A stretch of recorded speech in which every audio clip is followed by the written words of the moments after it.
16th of May, Rabbi Moore, Parsha Hashavua with Rashi, Balosecha. Not Balosecha, Bechukosai. Okay. Got it. Okay. Hello, Rabbi Moore. How are you? Baruch Hashem, fine. Good. Okay, let's go.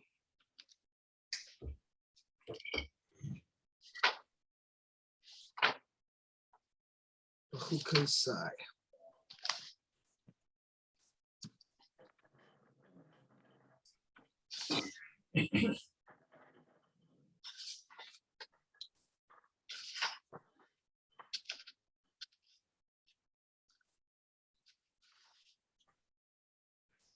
Hello, Yechiel.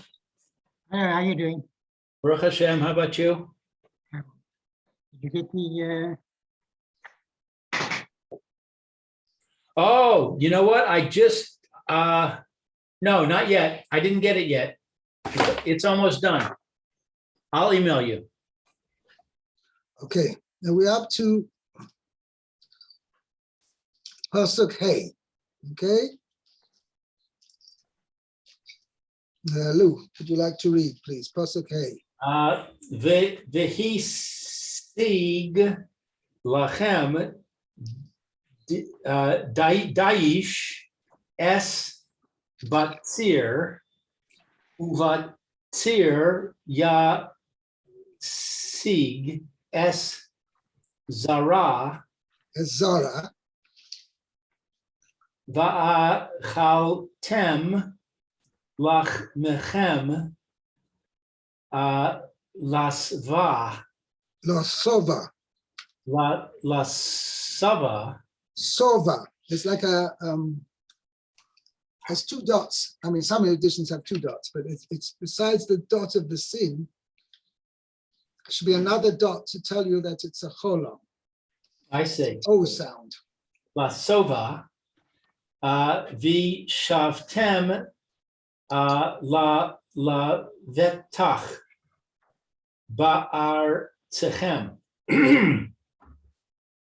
Okay, so you will thresh. 1 second, no. V'hisig lochem daish es batzir. So what does he sig? Literally means will reach, catch up. You will You say somebody chases after somebody else and v'hisigoto, he caught up with him. Let me see how I translated it.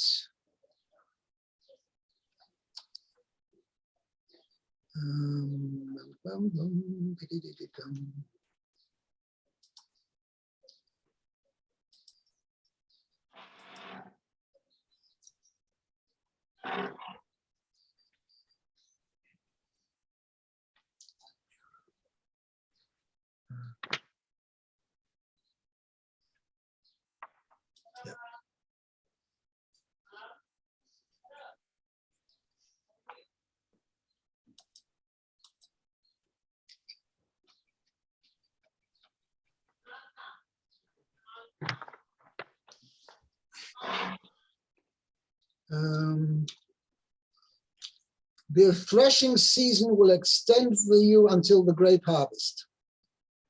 So batzir is the grape harvest. Will extend. Hisig lochem means it will extend. Daish means the threshing season. Okay. And what about batzir? Batzir is the grape harvest. So the threshing season will extend until the grape harvest. And the grape harvest will extend to the sowing time. Right. And you will eat your bread and be satisfied. To satisfaction. Satisfaction. and you will dwell safely Yeah. in your land. So Rashi says, "V'hisig lachem daish." The threshing shall reach batzir, the vintage, the grape harvest. Sheyehei ha-daish merubeh, that it will be that the threshing will be abundant. Ve'es asukim bo, and you will be immersed in it. Ad habatzir, until the grape harvest. Uva batzir ta'asku. Tis asku, yeah. Okay. Really, I have a patach underneath this, the tav. You don't have two tofs, only one. I have taf, ayin, samech. Okay. Oh, okay. You have a different reading. I have a two tofs. Oh, Ta'asku ad shna sazer. so the grape harvest will you'll be involved in the grape harvest until the time of the sowing. That sowing means planting. Yeah, ad shna sazera is the part of the sowing season. Right. Which is the same as planting. Yeah, but generally you sow grain, you don't plant grain, because you just put in the seed. What do you mean? You just drop the seed into the ground. As opposed to? Like so, when you plant a tree, you put a sapling there. Oh, you plant the seed for the tree in the nursery, and then you move it to the field. Well, that's generally the way it's done. I see. V'achaltem lachmechem la sova, and you will eat your bread to satisfaction. Sheyehei ochel kim'ah, it will be that you will eat a little bit. V'hu misbarech b'me'av, and it will be blessed from your insides. In b'me'av, in his insides. In his insides. Which means basically he'll need he'll need a very small amount of food to eat. Well, when it says it will be blessed from inside, what does that mean? That means it'll be expanded? No, misparag means misparag means something like, how should I say? To be blessed means he won't need much to eat. He'll have his nutrition just from a small amount of food, and that will plenty of nutrition for him. I mean, even a small amount of food will provide enough nutrition for him.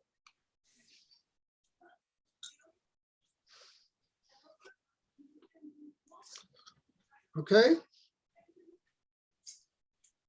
Yeah. Okay. It's interesting. So I can understand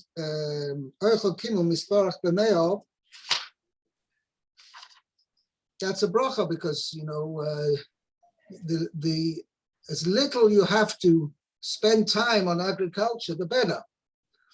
But the chayra, what is the big bracha of I mean, true, there'll be a tremendous amount of agricultural produce, but that means you're not going to have time for anything else.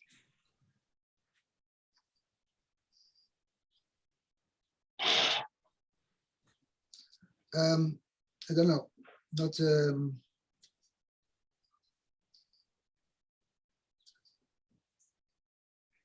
I have to look it up because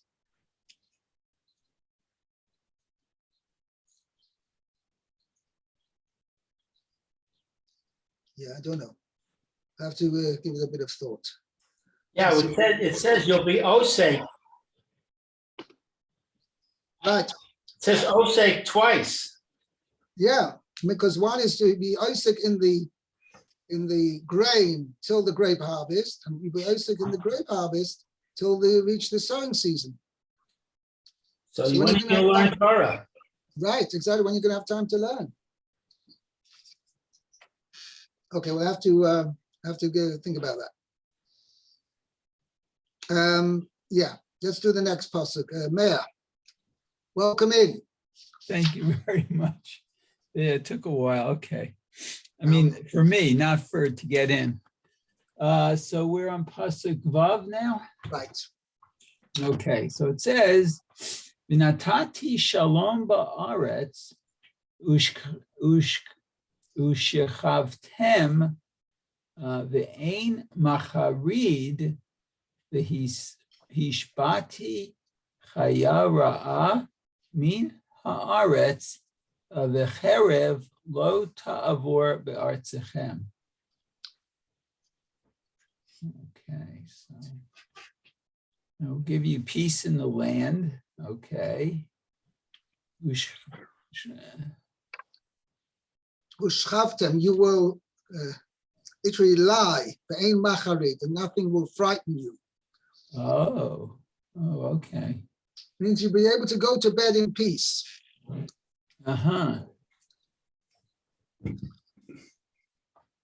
Okay.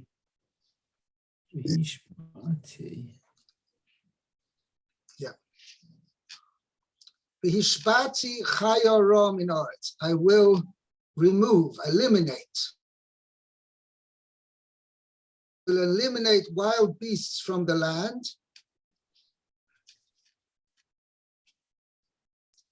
V'cherev lo yisabor ba'artzachem.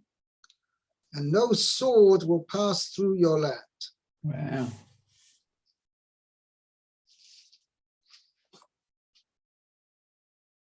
Okay, so then there's a Rashi. Let's see. It says, "Natati shalom." I will give you peace. Shema tomru. Maybe they would say. No, You will ask. You would say. You plural will ask. Okay, you will ask. Hare ma'achal, hare mishteh. So what here is Okay, hare machal, there is food. But hare mishtan, there's drink. Oh, so Ein shalom, ein klum. there is. If there's no peace, there's nothing. Oh, so Okay? You ask the people in Ukraine. Okay? Right. You're right.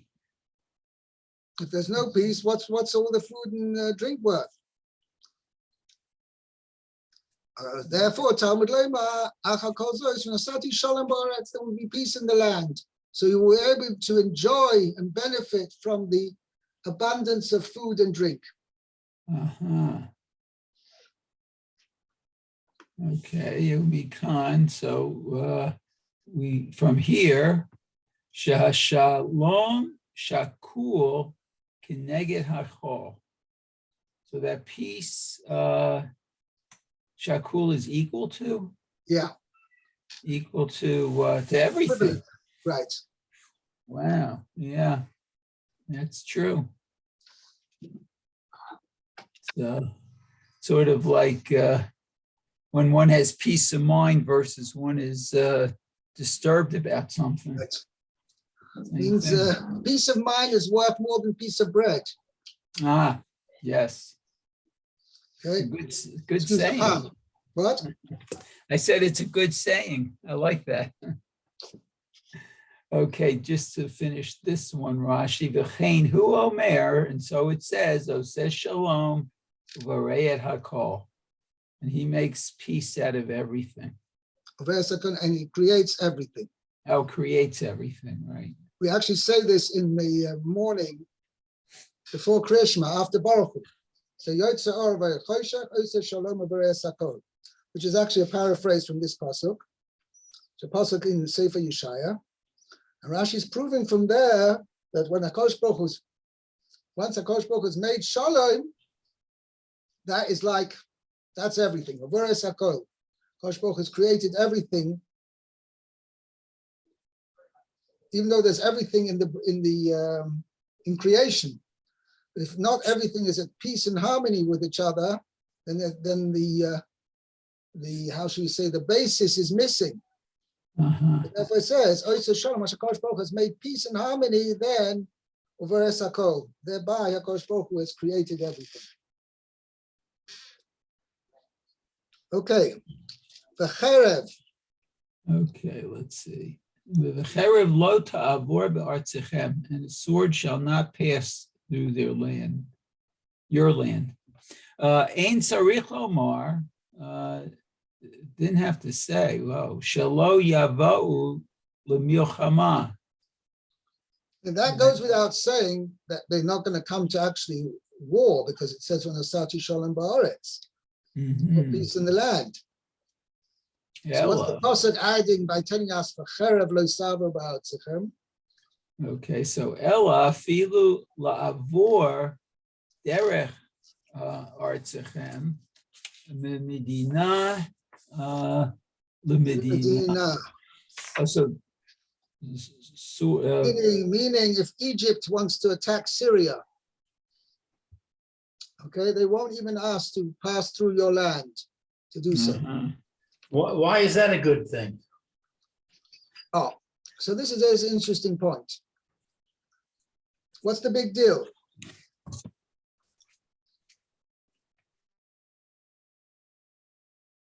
Something that even though there won't actually be a danger, but when people see, he says, "Shloi kabel hanoshim v'aktanim tzas pachad." People who are less initiated, don't realize this is just a foreign army passing through, they'll see tanks rolling through the streets. They'll think, "Oh, what's going on here?" And that already get them frightened. Okay, so therefore, the person is has level of tranquility and peace of mind is greater than if there's when he has absolutely sees no warfare, he sees no armaments at all, living a peaceful life without being any awareness of any military activity.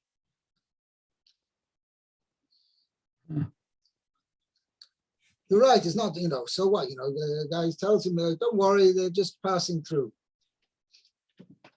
But still, there's still that element of when one sees armies passing through, needless to say, it's probably heavy armaments and whatever, that builds a bit of, gives a person a fright. So even that there won't be. But I was thinking, on the other hand, it's good for commerce. Those soldiers will buy things. They'll need food and water. So the merchants will enjoy it.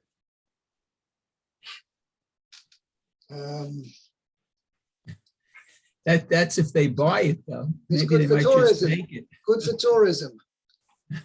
Yeah. Well, no, I'm saying, I'm assuming that it's peaceful. Right. We're saying it's peaceful. Okay. They're just going to pass through. So I hear what you're saying, though. It's frightening. So I get it. Could be frightening, yeah.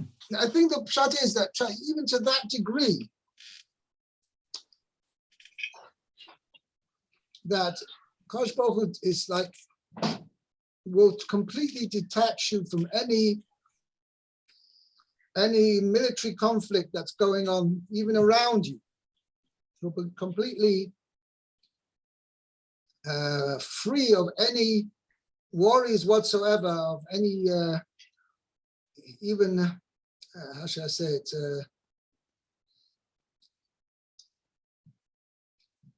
From any form of even if it's nothing to do with you, but completely detached from any form of military activity at all. I guess Okay. you can also say contextually, we just learned that, you know, you got so much produce that you're busy all the time. You don't really need the commerce. Could be.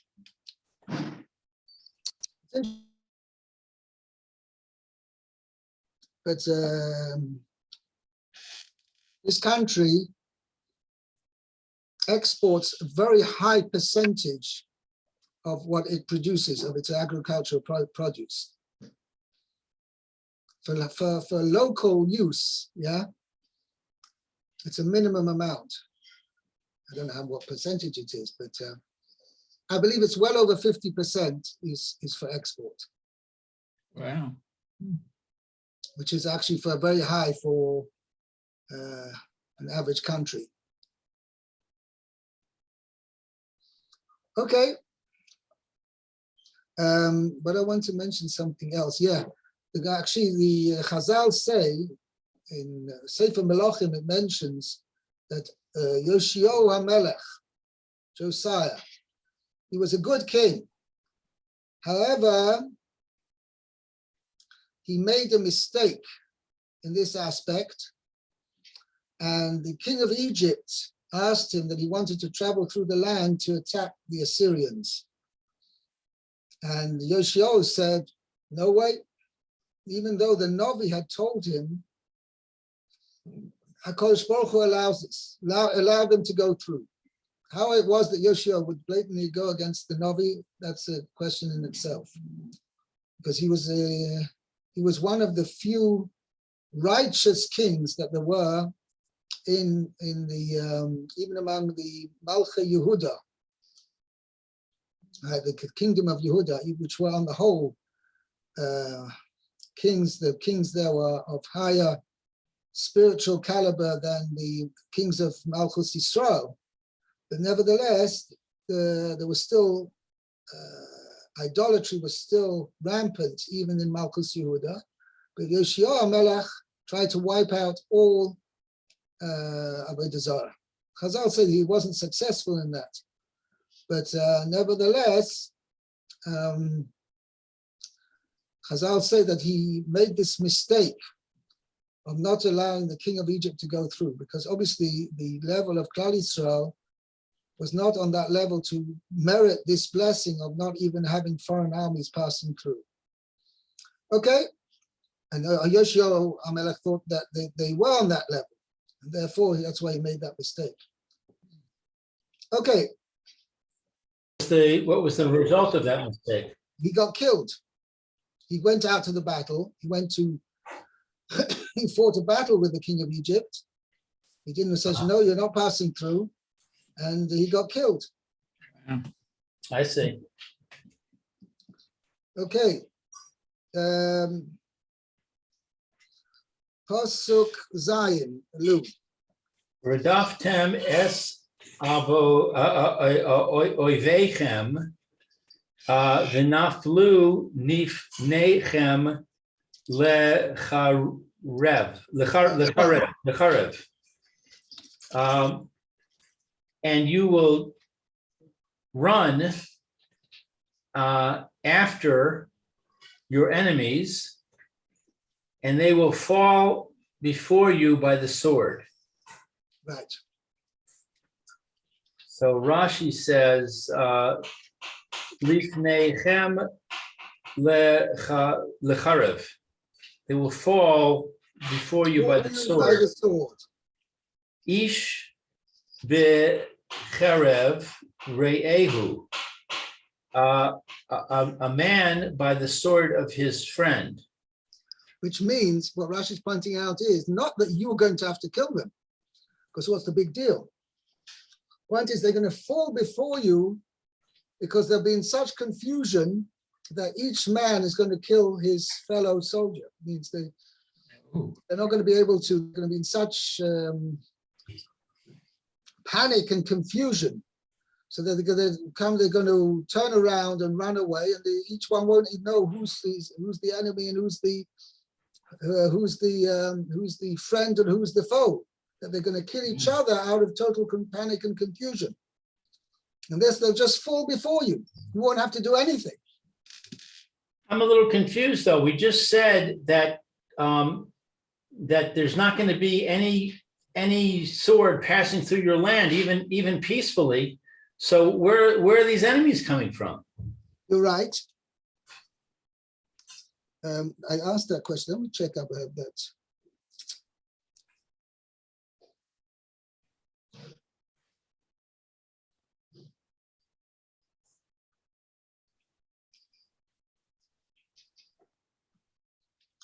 Yeah, just let me check what I wrote over here.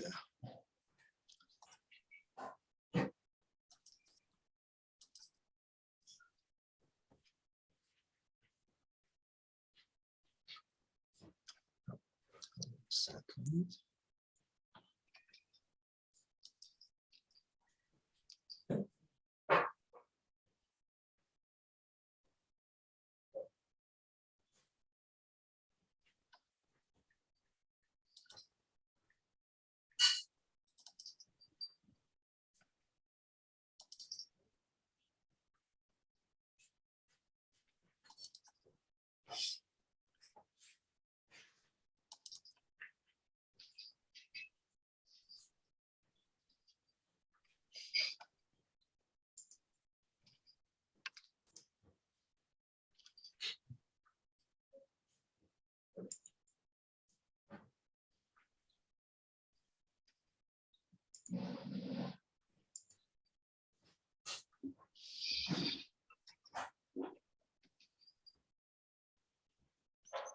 That's a very good question. I don't have it adjusted over here.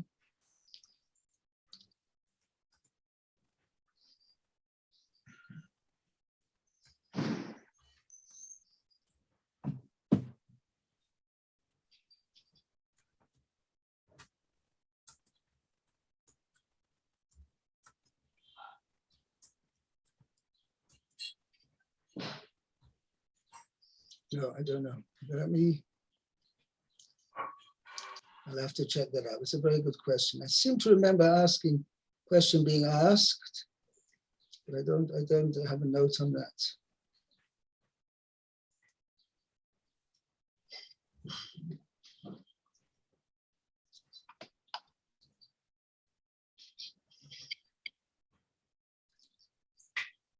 So I have a similar question.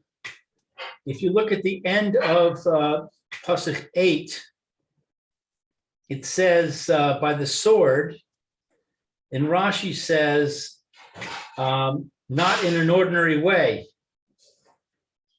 But we just said that. And 7, we said it's going to be this unusual way of them killing each other. So why the redundancy? So that I mentioned. Yeah. This is indicated by the repeat of this phrase here, although it was already stated in the previous verse. Why does the Torah need to repeat it? Right. And that is saying that it will happen in an abnormal way. That's why it's repeated. But it already said on the first instance, it already said it was in an abnormal way. It's not normal for soldiers to kill each other. Right. I don't know. Okay. Okay. You're giving me a bit of homework. Great. Appreciate it. Okay.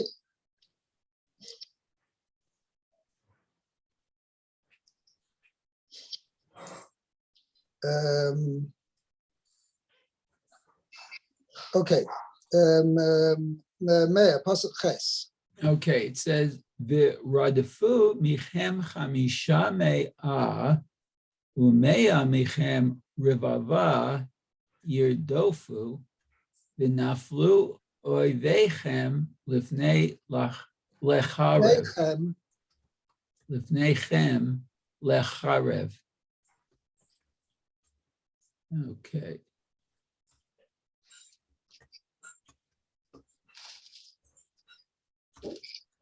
Yeah.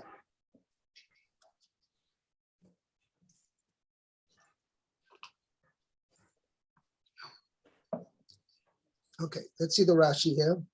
Let's translate first of all. Okay, so let's see. V'rafumechem. So 5 of you will chase 100, and 100 of you will chase what's rivava, 1,000? No, 10,000. 10,000. Okay, and your enemy will fall before you by the sword. Okay, lecharav. Okay, so Rashi, v'radfu michem. No, mikem. Okay. So let's see. You will pursue. They will pursue. From those, in other words, it doesn't say uradaftem chamisha mea. Radfu mikem chamisha mea. Though from those among you, they will pursue 500. So Rashi says, "V'radfu mikem." Okay. Min hachalashim shebachem, v'lo min hagiborim shebachem. Oh, so from the weak ones that Not are from the strong ones. with you. Okay. Where do you see that? Wow. Where's it indicated it means the weak ones rather than the strong ones? Good question.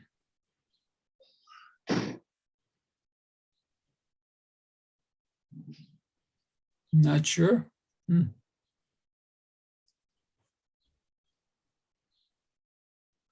Yeah, so he brings from the Gur Aryeh, the Maharal says, because it says if the syntax had been equal over here, had been similar from the first part of the pasuk to the second, it should have said Varodfu Chamisha Mikem Mea. Mea Mikem Revava Yodofu. That's what it says in the second part. So why did it say, it shouldn't say Varodfu Mikem Chamisha Mea, it should say Varodfu Chamisha Mikem Mea. So because the pasuk changes that, then that implies that the ones who are pursuing are Mikem. They're just some of you, not the ones, the important ones, the strong ones. They're just any should we say any Tom, Dick, and Harry among you. Mm-hmm. So that means that indicates not from the particularly strong ones. Okay. Okay. Let's continue. Chamisha Mea. Chamisha mea umea michem rivava. Okay. Let's see. V'chi chak hu hacheshbon v'halo Is that the correct calculation? That if 5 can pursue 100, then 100 can pursue 10,000. That doesn't. The ratio is not equal. It's not the same. Oh, so it says v'halo hayat sarich lomar ella umea michem shnei alafim yirdofu. Oh, so 100 should pursue 2,000. Right, because the ratio is 1 to 20. Okay. Ella eino domeh. So you can't compare. Mu'atin ha'osin et ha'torah. Limrubim. Okay. Limrubin ha'osin et ha'torah. So a few who do who follows the Torah, I guess.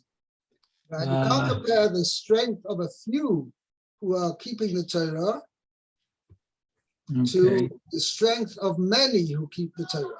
yeah, the strength, okay. In other words, their power is exponentially greater than it's not a simple, how do you call it? Arithmetic progression. Yeah, How do you call this? It's arithmetic. And what's the next one? Forgot now you said. progression. Not sure. I don't know. Anyway, the kids, it's exponentially greater. The word you want is geometric. Geometric, that's the right word. Very good. Okay. I don't know actually even if it works that way. Because it's even greater than that. Expression would be if 10 pursue 100, then 100 would pursue 10,000. That would be a geometric progression. Right. No, that's arithmetic. No, because 100, how many 10,000s are there in 100? Or 100? Yes. How many hundreds are there in 10,000? 100. No, 1 second. If 10 would pursue 100, how many 10s are there in 100? 10. 10. Okay.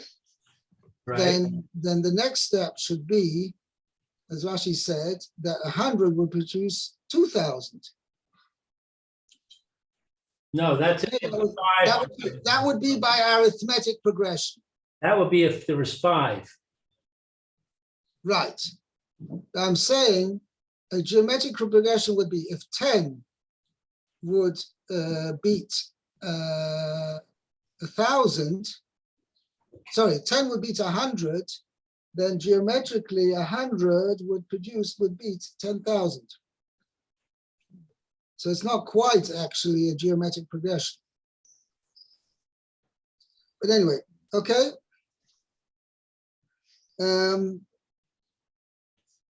Right. ונופלו אויביכם לפניכם לחורף, שיהיו נופלים לפניכם שלא כדרך הארץ. You have to say that it's like even more miraculous than just each one killing the other, killing each other. This nofle avraham charev would just drop dead. Something totally miraculous and unnatural. It doesn't happen Okay. with the sword. Well, it does say, the pasuk said, "Nofle avraham lefnechem charev." I mean, what happened in what's it called, Hiroshima and Nagasaki? Right, the people just died, dropped like flies. Right. So I'm saying it was something. So here, on the other hand, it does say lechorev, like the sword. Unless you want to say the sword is just in a generic, if I'm I not sure.